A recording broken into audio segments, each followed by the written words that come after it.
Time organised itself into days and nights. The days organised themselves around eating, dozing, and the exhausting minutiae of existence. The spider-haired woman jabbed a stubby thumb at herself.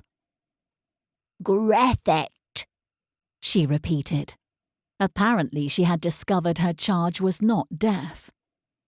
Instantly grateful for this first attempt at communication, it opened its mouth to respond.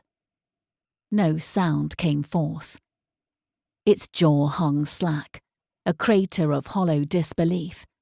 It had simply forgotten, or had never known, how to make speech. Frantically it searched its memories. It was then that the fist of despair slammed into the foundling. There were no memories. None at all.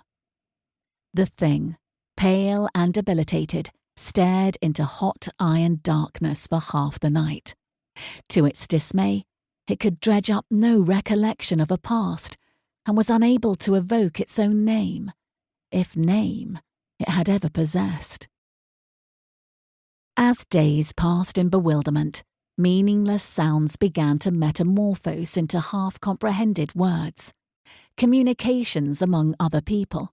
Although still confused, the newcomer compared their raiment with that which Griffith had put on him, and concluded that its own sex was male.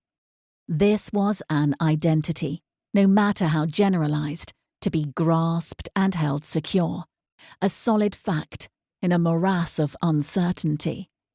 He also discovered that he was unwelcome.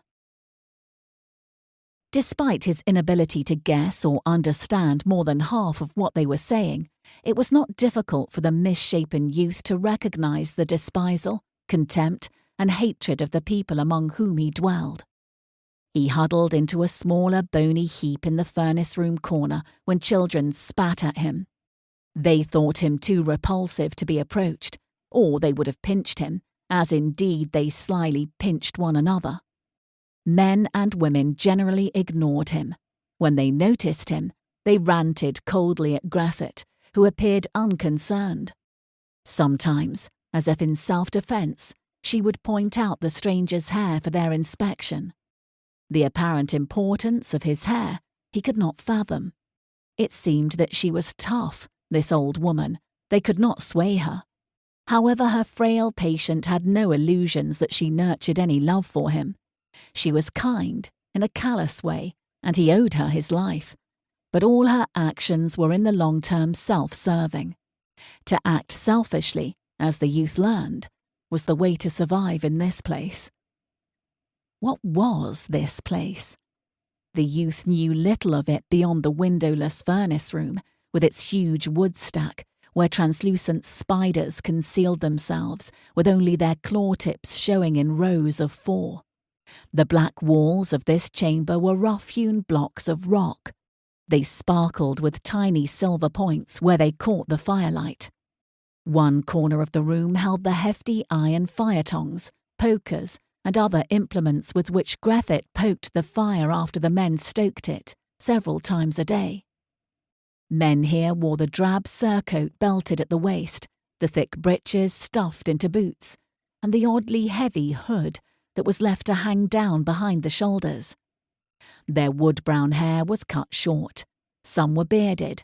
They disregarded the stranger as they ignored the other crawling things scrambling out of the fuel, or unwisely hiding in it, to be later incinerated, curling in silent agony like dried leaves in the flames. The children would poke at the wood heap, disturbing insects and arachnids that scuttled crazily across the floor.